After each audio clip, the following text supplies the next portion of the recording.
Okay, students, so we are going to learn how to respond using the video and or audio component in Moodle.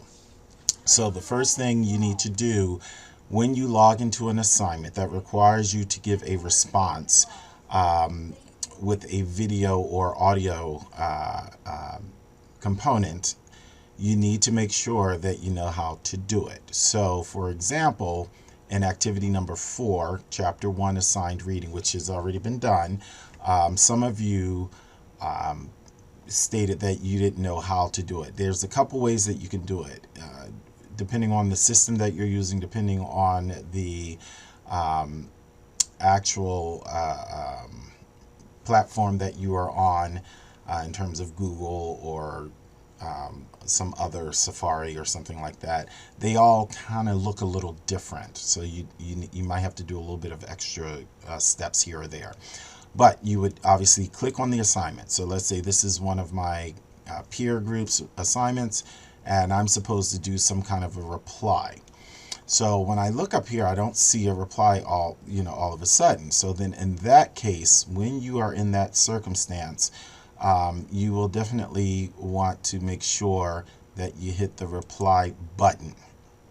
When you hit that reply button, if you don't see any of those icons that were indicated, you see this advanced button here.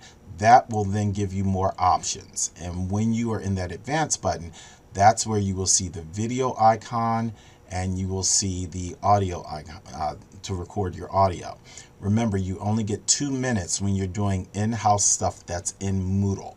If you're doing Flipgrid, I can give you up to 10 minutes depending on the assignment.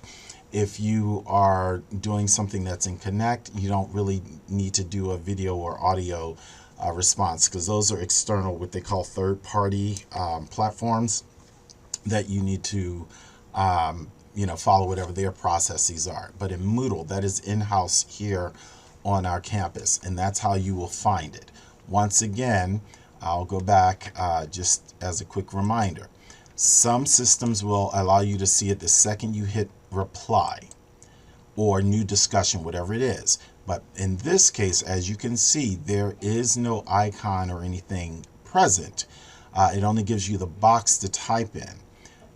If you're required to do an audio or video, you must hit that advanced button, which will then take you to this screen where you can now use the video icon or the audio icon or upload images or links or what have you. And then if it's something that you need to drag and drop, like if you have an additional file that you want to add, you can also do that as well. I hope this helps.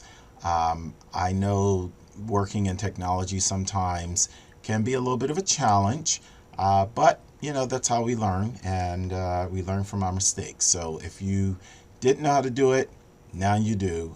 But once again, as always, if it is a technology issue such as that, a phone call to the KCC IS Help Desk will definitely needs to be your first stop. But you can also post in our Teams group. Some of our folks are really, really tech savvy, and they will be able to guide you as well, some of your fellow students. But if you don't get a response from them, obviously you can go to the help desk and they will walk you through it. All right, have a great one.